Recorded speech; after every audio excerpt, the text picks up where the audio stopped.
السلام عليكم ورحمة الله وبركاته. حلقة جديدة في الكورة مع المصري. عنوان حلقتنا النهاردة: من كولر لفريرا يا قلبي لا تحزن. الحلقات اللي فاتت كلها يا جماعة أنا قلت لحضراتكم إن الأهلي والزمالك هيقعوا كتير السنة دي، والحمد لله كل مرة بيتثبت إن كلامي صح. الأسباب هي: أول حاجة إدارة الناديين، مع احترامي للكابتن محمود الخطيب ومع احترامي للأستاذ مرتضى منصور، في تخريف كتير قوي. واكيد طبعا حضراتكم متابعين كل القضايا اللي حصلت الفتره اللي فاتت.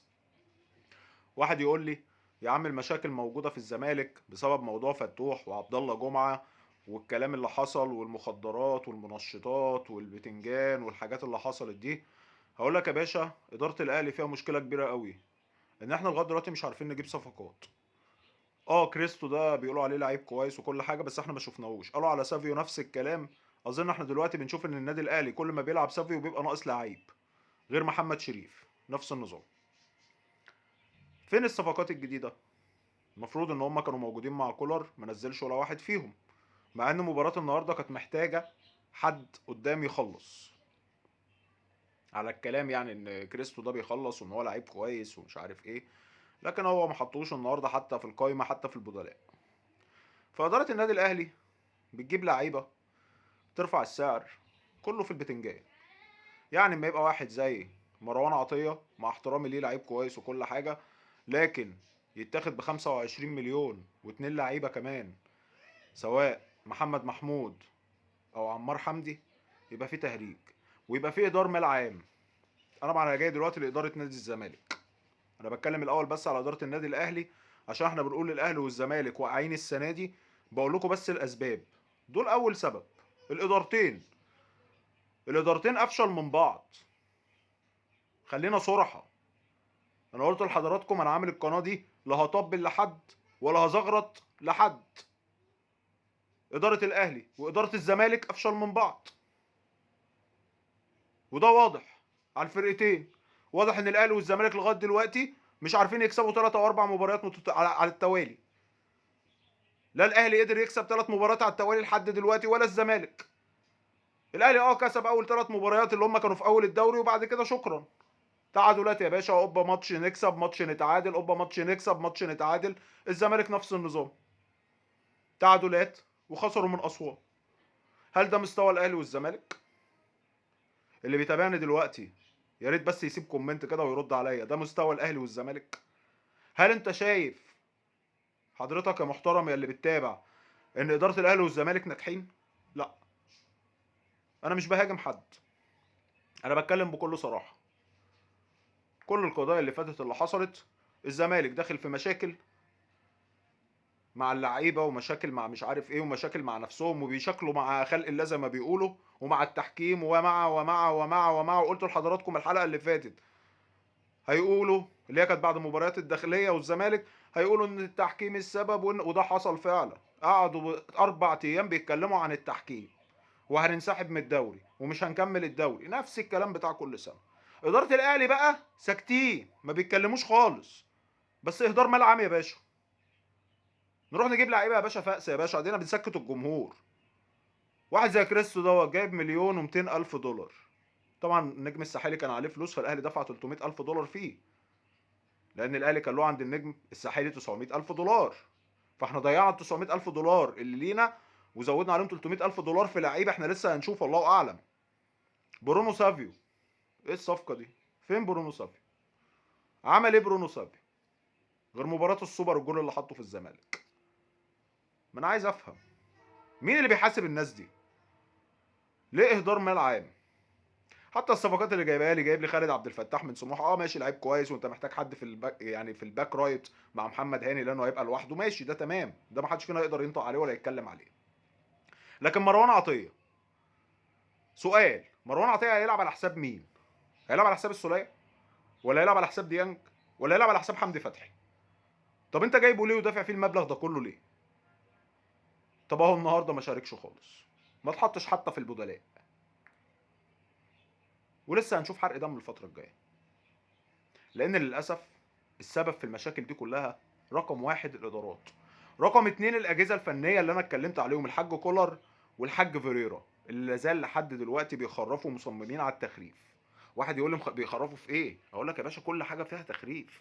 واحد بيلعب لي بثلاثه ديفندرات، لحد امبارح قدام الاتحاد بيلعب بثلاثه ديفندرات، عمرو السيسي وامام عاشور واسمه ايه ده ودونجا، وما عملش هجمه واحده على نادي الاتحاد. نادي الاتحاد اللي كان مسيطر على المباراه كلها. والتاني النهارده منزل لي برونو سافيو ومحمد شريف لحد الدقيقه 65 على ما بدأ يغير. الاهلي كان بيلعب ناقص 2 لعيبه، برونو سافيو ومحمد شريف. يعني كنا بنلعب 9 قدام المصري، على ما بدأت تلحق نفسك كان الماتش خلص، لانك انت بتلعب فرقه كبيره. النادي المصري فريق كبير وفريق محترم على فكره، وعنده لعيبه كويسه، والولد دغموم ده لعيب جامد قوي بصراحه. هي دي بقى الصفقات، هي دي يا باشا الصفقات. واحد زي دغموم ده ثمنه كام؟ اقسم بالله ما يجي 1/10 من تمن سافيو، ولا تمن شويه اللعيبه الكسر اللي احنا بنجيبها، ولا كريستو ولا بتريستو والكلام القرف اللي احنا عايشين فيه ده. يا جماعه انا اللي بتكلمه ده والله العظيم ثلاثة سبب فشل الرياضه المصريه: الادارات بتاعه جميع الانديه واتحاد الكوره. اداره الاسماعيلي الحمد لله خلوا عندهم دم اخيرا، ويحيى الكومي غار مع الف مليون سلامه، عقبال اداره غزل المحله بالمره ما يغوروا في داهيه، عشان برضو كانوا مضيعين الفرقه مع بابا فاسيليو وبابا زيزيليو والكلام اللي حصل في غزل المحله. اداره الاهلي والزمالك افشل من بعض. محمود الخطيب فاشل، مرتضى منصور فاشل اداريا. انا ما بغلطش في حد، انا لا بغلط، مع احترامي للكابتن محمود الخطيب ومع احترامي للاستاذ مرتضى منصور، انتوا الاثنين افشل من بعض. انتوا الاثنين تسيبوا الاهلي والزمالك وسيبونا احنا في حالنا. انا اهلاوي على فكره والله العظيم ثلاثة، اقسم بالله اهلاوي، بس بقول كلمه الحق. ارحمونا وراعوا ربنا فينا، عشان كفايه، عشان الواحد اصلا مخنوق خلقه والناس كلها مخنوقه من حياتها. مش هتبقوا انتوا كمان، يعني كمان الحاجه الوحيده اللي الواحد مثلا بيفرق فيها عن نفسيته وهي كره القدم هتكرهونا في امها. فكفايه. مش قادرين تمسكوا الاهلي والزمالك سيبوه. اللي مش قادر يمسك نادي كبير يسيبه ويسيبونا في حالنا. واحد عمال يلعب لي في صفقات، ويلا بينا يا خطيب نجيب ده، ماشي ماشي يا باشا، الفلوس موجوده، وضيع يا باشا ادار مال عام يا باشا. ايه يعني 25 مليون يدفعوا في لعيب زي مروان عطيه؟ وايه يعني مليون و200 الف دولار يدفعوا في واحد زي كريستو؟ وايه يعني مش عارف كام مليار ولا كام مليون بيدفعوا في كل لعيب؟ ايه يعني يا باشا؟ وفي الاخر بيتحرق دمنا يا باشا، وفي الاخر جمهور الاهلي بيتحرق دمه يا باشا، والتاني شغال بقى عمال يناكب في خلق الله وانتوا مش عارف ايه، وطلع لعيبته بيشربوا مخدرات وبياخدوا منشطات يا جماعه ارحمونا بقى، يا جماعه مش كده بقى. فين الناس يا جماعه؟ حد يتدخل. فين وزير الشباب والرياضه؟ بيبيع ايه ده؟ ارحمونا. الناس مش ناقصه، لا جمهور الاهلي مستحمل، ولا جمهور الزمالك مستحمل، ولا جمهور اي نادي شعبي مستحمل. الناس اصلا فيها اللي مكفيها، فمش تبقى كمان الكوره فيها حرق دم. كل الحلقات اللي فاتت انا اتكلمت مع حضراتكم والله العظيم ثلاثه، قلت لكم الاهلي والزمالك هيقعوا كتير. وبصوا يا جماعه خدوها مني من دلوقتي، طوال الموسم وطول ما الادارتين دول ماسكين الاهلي والزمالك على المستوى ده، وطول ما الاجهزه الفنيه الفأس اللي ماسكين دول اللي بياخدوا برضه بالدولار، الاهلي والزمالك على المستوى ده، سواء مارسيل كولر او جده البروفيسور حاج عبقرينو فيريرا، وجده كولر. يعني الاثنين بسم الله ما شاء الله، حسبي الله ونعم الوكيل فيهم، وحسبي الله ونعم الوكيل في اللي جابهم. احنا مش ناقصين والله العظيم ثلاثة، ما ناقصين. والواحد لو جه يحلل هنحلل ايه؟ يعني مثلا مباراة الزمالك والاتحاد امبارح، مين يحلل الماتش؟ هتقول ايه في التحليل؟ هتقول ان الزمالك بيلعب بثلاثة ديفندرات وان الزمالك ما راحش على الجون اصلا؟ وان الاتحاد لو كان عايز يكسب اخر 10 دقايق كان هيكسب؟ والله العظيم ثلاثة الكورات المرتدة كلها لو لعيبة الاتحاد كان عندهم شوية سرعة، ولا عندهم لعيب عايز يخلص، او الاتحاد كان عايز يخلص الماتش، كان هيكسب الزمالك امبارح. والنهارده النادي المصري نفس النظام. كرة دغموم اللي جت في العارضة دي كانت ممكن جول. كل سنة وانت طيب يا باشا، شيل 3 بونت. هنفضل لحد امتى؟ الله اعلم. واعتقد ان الناس كلها المحترمه اللي بتسمعني وبتتفرج عليا دلوقتي، يا ريت يا جماعه تسيبوا كده الكومنتات بتاعتكم، اشوف انتوا رايكم ايه. هل كلام انا مظبوط؟ ولو اي حد فيكم له وجهة نظر تحترم فوق دماغي، اي حد فيكم له وجهة نظر تحترم والله فوق دماغي، كل واحد يقول لي وجهة نظره. اعمل اللايك يا باشا واكتب لي الكومنت بتاعك. يمكن حضرتك ليك وجهة نظر مختلفة عني، يمكن انا غلطان، يمكن انا ما بفهمش،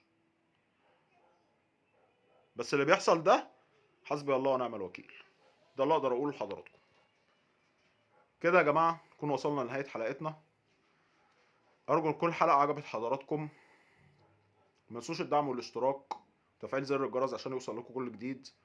وزي ما قلت لحضراتكم سيبوا الكومنتات، اي حد هيتابعني يسيب لي كومنت ويقول لي ايه رأيه في الكلام اللي انا قلته، وهل هو متفق معايا في الكلام ده ولا لا.